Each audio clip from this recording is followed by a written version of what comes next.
laughter was cruel. The kind of laughter that makes a room colder even when chandeliers are burning bright. "Someone get this woman out of here before she ruins the evening," said Eleanor Hartwell, her manicured hand slicing the air as if she were commanding servants. The young woman standing before her didn't flinch. Her name was Naomi Brooks, and she had come to the Imperial City Museum in a simple navy dress. It wasn't designer, and that alone made her a target. "Wait, don't move," sneered Logan Hartwell, Eleanor's oldest son, raising his phone. "This is too good. A wannabe sneaks into a 10,000 a plate gala.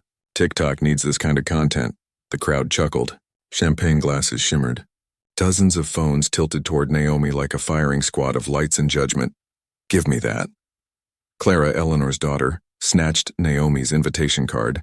She waved it high, mocking.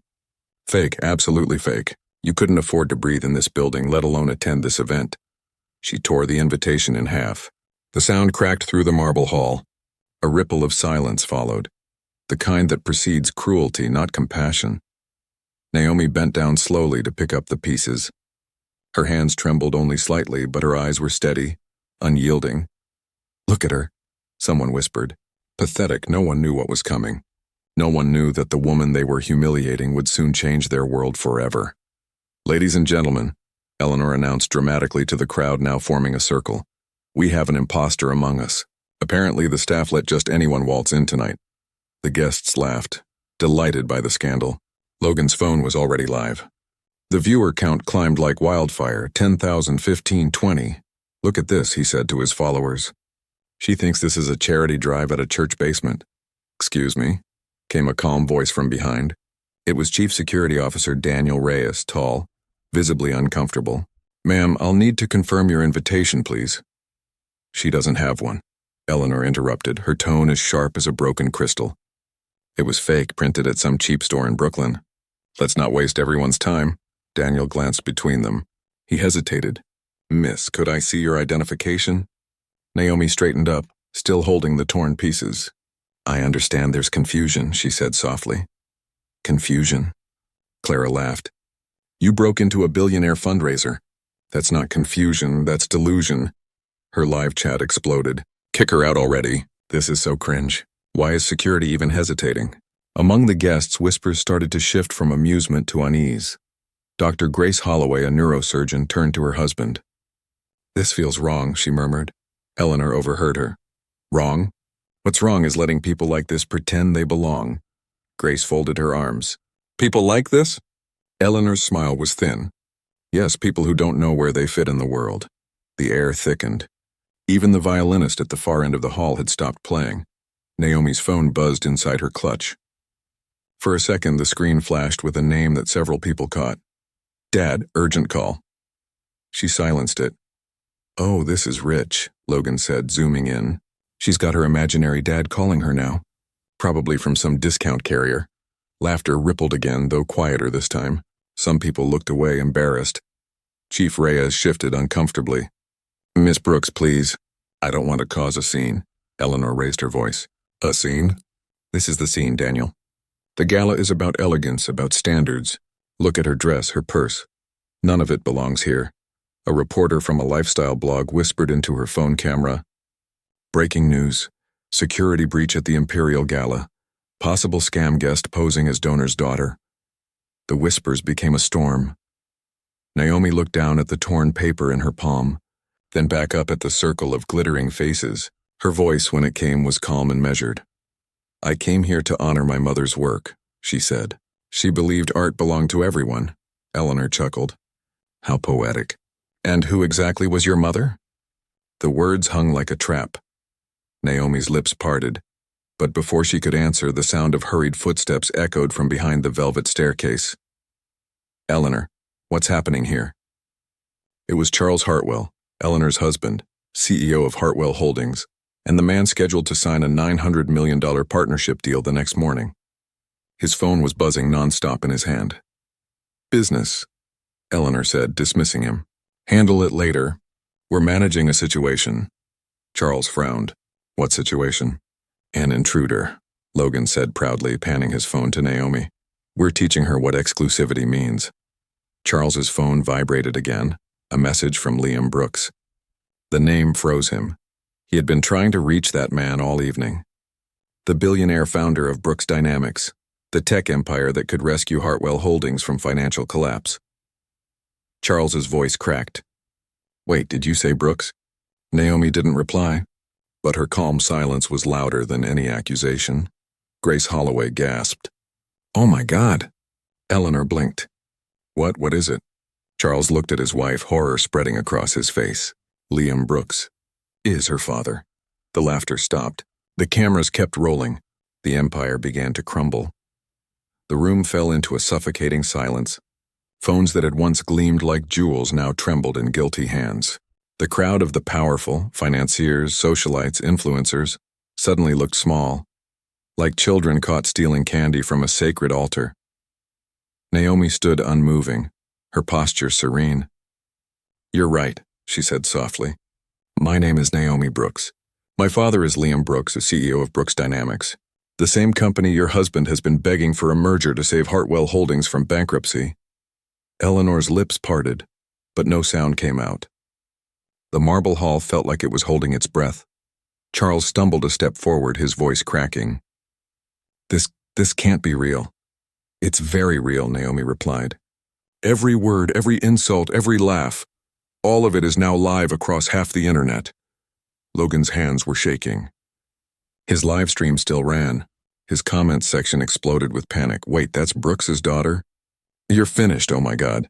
Delete it before it's too late." He tried to end the stream, fumbling, but Naomi's steady gaze pinned him in place. "Don't stop," she said quietly. "People should see how easy cruelty comes to the privileged." Someone in the crowd whispered, "She's the heiress to Brooks Dynamics. Her father's worth $12 billion. Another voice, "The Harts were supposed to sign that deal tomorrow morning." And then, like thunder, the great museum doors opened. Every head turned. A man stepped in, tall, dark suit, silver cufflinks, expression carved from iron. Liam Brooks walked with the calm authority of someone who never needed to raise his voice to command obedience. Two aides followed him, tablets in hand. "Where's my daughter?" His voice was steady, controlled. Naomi turned. "I'm right here, Dad." For a moment, time froze. The father's eyes softened as they met hers, then hardened as they swept across the glittering mob that had ridiculed her. "Would someone care?" Liam said quietly. "To explain why my daughter's invitation was ripped in half at an event my company sponsors?" Eleanor tried to recover. "Mr. Brooks, it's an unfortunate misunderstanding." "A misunderstanding?" His tone cut through the air. "I watched the live stream on my way here. I heard every word your family said. Every insult," gasps rippled through the room. Logan's phone slipped from his hand and hit the floor. Liam turned to Daniel Reyes. "Officer, thank you for your patience. You were the only one here who tried to remain professional." "Yes, sir," Daniel said, straightening. Liam looked back at the Hartwells. "You know, it's fascinating," he said softly. "I've spent years building partnerships around integrity, vision, respect. But tonight I learned more about your values than any contract could reveal." Eleanor tried to interject, but he silenced her with a glance. "Please don't speak." "You've already said enough for the world to hear?" Naomi stepped closer. Her voice was calm, but it carried the quiet authority of truth. "Dad, they said I didn't belong, that people like me cheapen their world." Liam nodded slowly. "I see." He turned to Charles. "Do you know what I find tragic, Mr. Hartwell? You raised your children to believe that wealth gives them worth, and now they've proven just how bankrupt that belief truly is." Charles's face went gray. His phone buzzed with messages. Board demanding explanation, Brooks Dynamics media inquiry incoming, stock already dropping after leaked footage. Liam's assistant stepped forward, reading from her tablet. 4 live streams, 6 independent recordings, 1 official museum photographer documenting the entire altercation. Total audience reach estimated at over 500,000 within the last hour. The crowd murmured. Some guests quietly turned off their phones, terrified of being caught in the crossfire. Liam took a slow breath. "Charles, our meeting tomorrow is canceled. The partnership is terminated effective immediately." Eleanor gasped. "You can't." "I can," he said, his voice quiet but absolute. "And I will." Naomi looked at her father. "They don't just need punishment, Dad, they need to learn." Her tone wasn't vindictive. It was deliberate, thoughtful. She wasn't looking for revenge. She was searching for change. Liam tilted his head. Go on. They should see what real accountability looks like, Naomi said. Public apologies, real donations, real programs to fix what they've broken. If they're capable of change, let them prove it. Otherwise, let their empire rot with their arrogance. The crowd was utterly silent. Eleanor, shaking, whispered, We'll do anything, please. Naomi's gaze didn't waver. Then start by saying what you refused to say when you thought I was no one. Eleanor looked around, her empire crumbling before hundreds of eyes. Her voice cracked as she spoke. I was wrong, she whispered. I judged you by your appearance. I humiliated you. Naomi's eyes softened slightly. Not just me. You humiliated yourself. Liam placed a hand on his daughter's shoulder. We'll give them a chance, Naomi. Not because they deserve it, but because change deserves a chance. He turned to Charles one last time. You have 72 hours. Prove your sincerity, or watch your legacy collapse before the weekend ends. The museum doors closed behind them as they left, leaving a wake of silence, regret, and flashing phone screens that would soon ignite the entire world. The next day, the headlines would read, Empire crumbles overnight. Hartwell family loses 900 meter. Deal after racist outburst at charity gala, but that was only the beginning. The world moved fast after that night. Faster than the Hartwells could breathe, faster than their lawyers could contain, faster than their PR teams could lie. By morning, the video had reached every continent. The hashtags trended for days. Your justice for Naomi. Her privilege exposed. The gala that changed everything. Clips from the gala were everywhere. Logan's cruel smirk frozen mid-laugh. Eleanor's mocking voice replayed over and over. Clara's fake sympathy captions turned into memes. Every insult was dissected, every sneer analyzed. Their faces became symbols of arrogance collapsing in real time. Eleanor stayed locked in her penthouse suite, curtains drawn. Outside, reporters swarmed the streets. She could hear their questions through the glass. Mrs. Hartwell, do you have any comment on the incident? Will your company issue a formal apology? Did you know she was the daughter of Liam Brooks? She didn't answer. She couldn't. Her empire of luxury and influence had turned to dust overnight. The family name that once opened doors now closed them. Charles sat in his study, surrounded by silence. His phone rang endlessly. Investors pulling out, partners canceling contracts, banks freezing accounts. Hartwell Holdings is no longer viable, one message read. We regret to inform you that the board has voted to dissolve your position as CEO. Logan scrolled through his phone, watching his own downfall. Comments filled the screen. You disgust me. This is what entitlement looks like. You deserve everything that's coming. His sponsors vanished, his accounts banned. The same followers who once cheered his luxury vlogs now cheered his ruin. And Clara? Her glamorous brand deals evaporated overnight. Influencer agencies cut ties, friends ghosted her, and the same tabloids that once adored her turned vicious. Fall of a socialite, one headline read. The internet has no mercy. For the first time, the Hartwells were silent. And in that silence, the world was listening to someone else, Naomi Brooks. She hadn't spoken publicly since the night of the gala. But a week later, she appeared on a live broadcast, her voice calm and steady. I didn't plan for that night to become a spectacle, she began. I just wanted to attend an event that supported the arts, something my family has funded for years. But when people show you who they are, the world deserves to see it too. Her words struck like thunder. She didn't raise her voice. She didn't need to. The truth carried its own volume.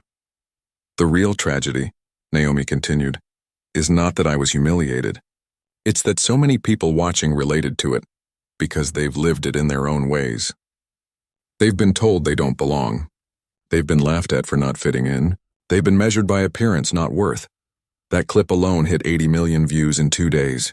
People across the globe began sharing their own experiences, videos, essays, letters, under the tag, "Earn Dignity Over Pride." It was no longer about one woman. It was about everyone who had ever been made to feel small. Meanwhile, Liam Brooks watched from his office overlooking the city skyline. His company's stock had risen 27% since the incident. Reporters called him the moral CEO, a businessman who chose principle over profit. But Liam wasn't smiling. He looked at Naomi's interview replaying on his screen and said quietly, You did what I never could. You made justice human. 3 months passed. The Hartwells' estate was auctioned off to pay legal settlements. Their company was absorbed by smaller firms. The empire that once symbolized elite arrogance now existed only as a cautionary tale in business ethics classes. Then, something unexpected happened. Naomi invited Eleanor to meet her, privately, away from cameras, away from the noise. Eleanor hesitated, but she went. They met at a small community art center in Harlem, one funded by the Brooks Foundation. The walls were lined with paintings by children, bright, messy, full of life. Naomi stood by a mural, arms folded gently. "You wanted to speak?" Eleanor's eyes were red, tired. "I came to apologize," she said.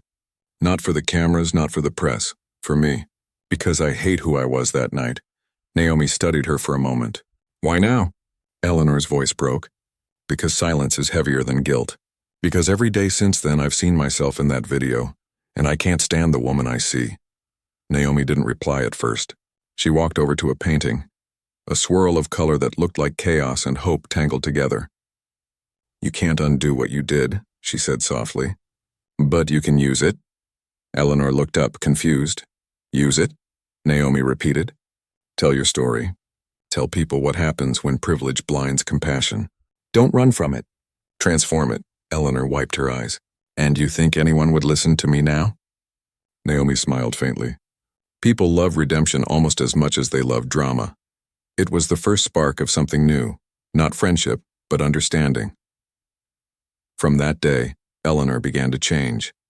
She attended diversity seminars, volunteered in community programs, and publicly supported new initiatives for equality. Slowly, the world began to believe that maybe change wasn't just a word for press releases. 6 months later, the once shamed matriarch took the stage at a global business ethics summit. Cameras flashed, reporters buzzed, but her voice didn't tremble. "I'm not here to defend what I did," she said. "I'm here to prove that people can unlearn hate, if they're willing to be uncomfortable long enough to face themselves." And sitting in the front row, Naomi watched her. For the first time, there was no anger, only quiet pride. The story of that night had already changed laws, rewritten policies, inspired schools to teach empathy training, and pushed corporations to rethink their values. But to Naomi, none of that mattered more than this. That one act of cruelty had birthed thousands of acts of awareness. The movement was no longer about humiliation. It was about humanity. Months turned into a year, and the ripples from that night grew into waves that reshaped the world. What began as a scandal had evolved into something far greater, a reckoning. Corporations, that once flaunted their diversity statements, without meaning, were now held accountable by their employees and consumers. HR departments scrambled to implement programs based on what people began calling the Brooks Standard, a model born not in a boardroom, but from one young woman's humiliation turned into courage. Universities invited Naomi to speak. Governments reached out for policy guidance, and people who had never even met her began changing the way they treated others, simply because they'd seen what compassion and dignity could do. Through it all, Naomi stayed grounded. She spent her days traveling to schools, meeting students, listening to stories.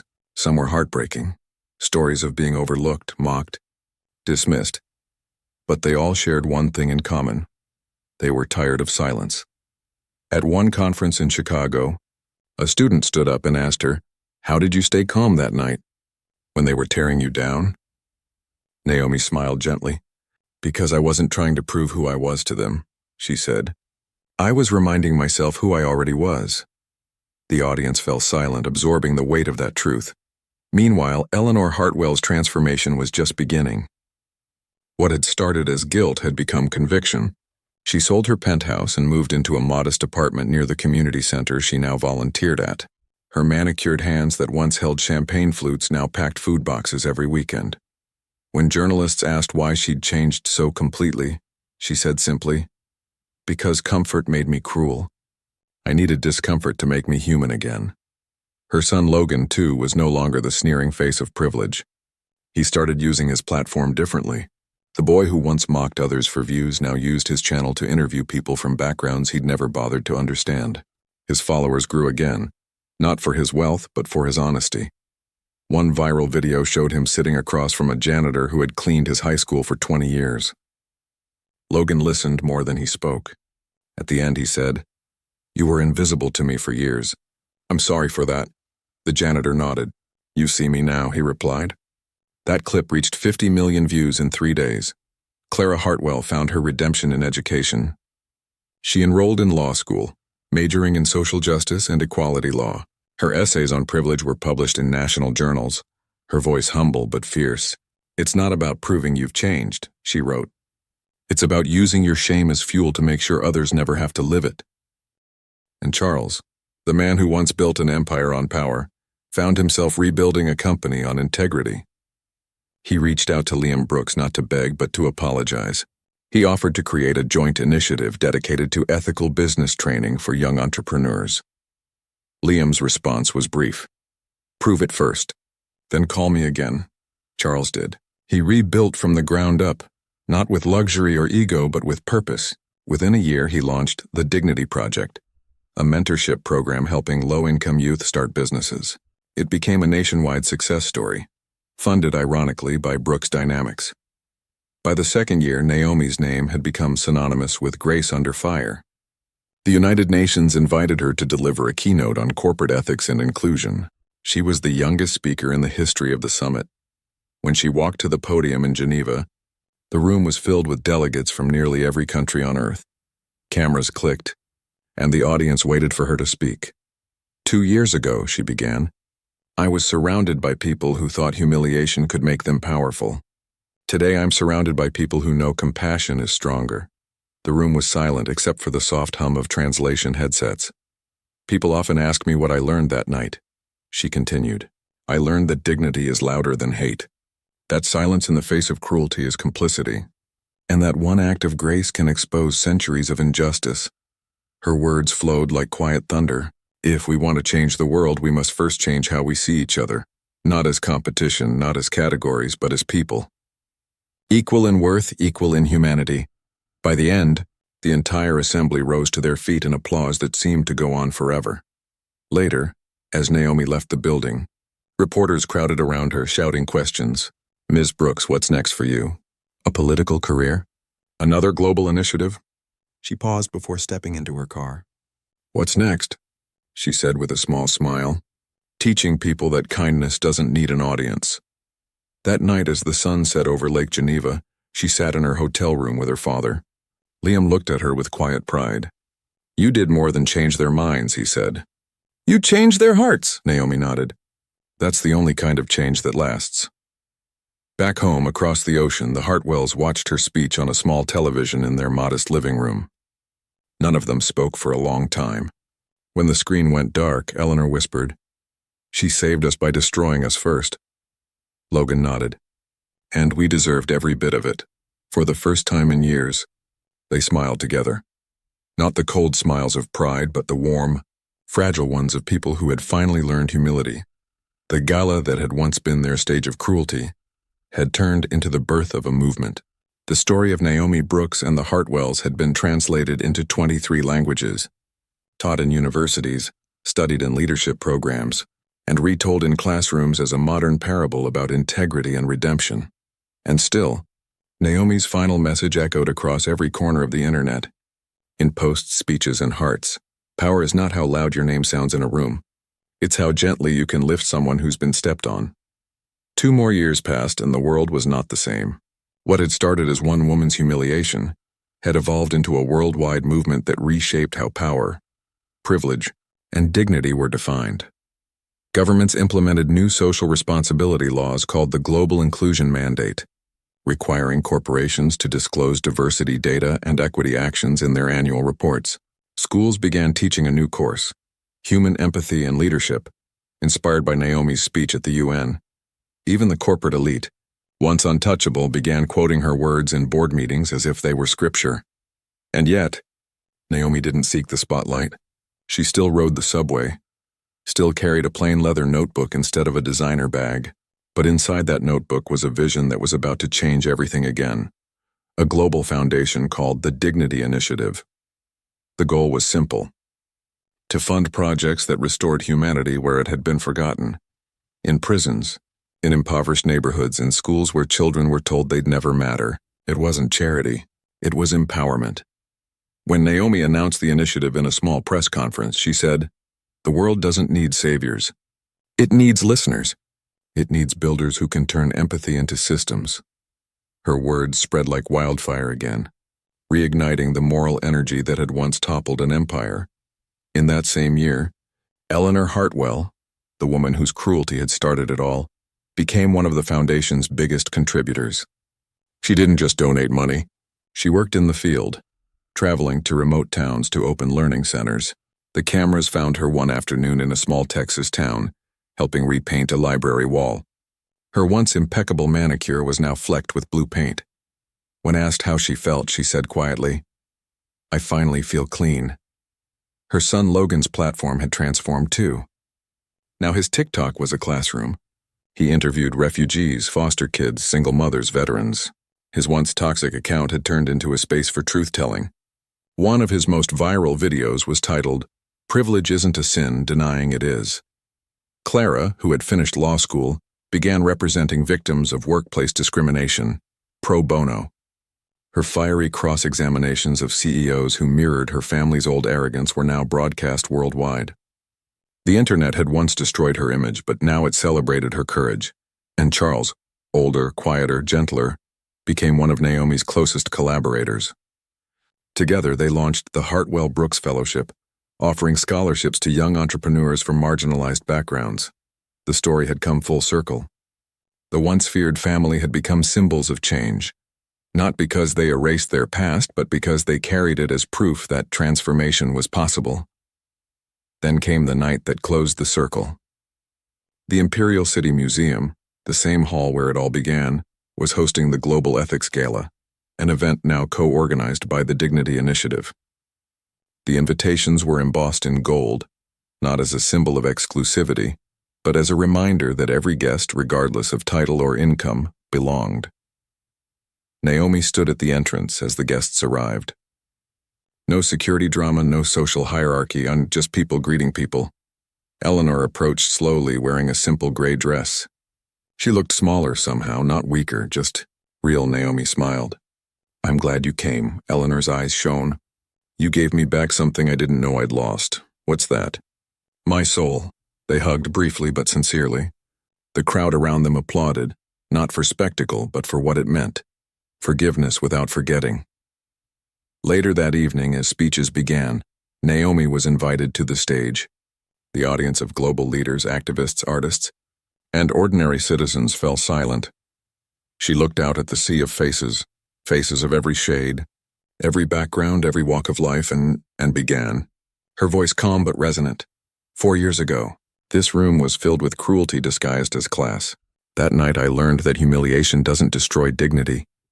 It reveals who truly possesses it. The crowd leaned in. "I could have chosen anger," she continued, "and maybe the world would have applauded me for it.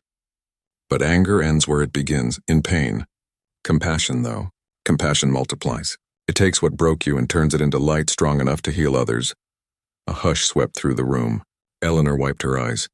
Charles clasped his hands. Logan filmed quietly, but this time not for content, for memory. Naomi took a deep breath. Every person in this room has the power to decide who they'll be when it matters most. The moment you're faced with cruelty, prejudice, or indifference, that's your test. Not your wealth, not your title, not your fame, but your humanity. She paused. That night at the gala didn't destroy me. It introduced me to myself, to my purpose, to all of you. Applause rose like a wave, building until the marble walls themselves seemed to echo her name. When she stepped down from the podium, Liam Brooks met her at the base of the stairs. "Your mother would have been proud," he said quietly. Naomi smiled. "So would yours." Outside the museum, the city lights glittered like a reflection of the stars. People gathered along the steps, journalists, students, ordinary citizens, each holding a small white candle. No one had told them to bring them. It just happened. They lit them one by one, passing the flame from hand to hand until hundreds of tiny lights flickered against the night. A child nearby asked his mother, "Why are they doing that?" She smiled softly. Because once someone stood in this building and was made to feel small. And tonight the world is showing her that she's anything but. Naomi watched from the top of the steps, her face illuminated by the glow, and in that moment, it wasn't about revenge or redemption anymore. It was about something far more powerful, unity born from truth. Her voice echoed softly into the night. Power isn't measured by who you stand above. It's measured by who you stand beside. The candles shimmered brighter. The crowd began to hum, not applause, not chants, but something gentler, a quiet harmony of people simply feeling human together. And as the night deepened, Naomi Brooks knew that the humiliation that once burned her had instead lit the fire that would never die. The deal they tried to protect with cruelty had crumbled long ago. But what replaced it, understanding, accountability, and dignity, was worth more than any fortune they'd ever lost. Because in the end, the greatest empire wasn't built on money. It was built on grace,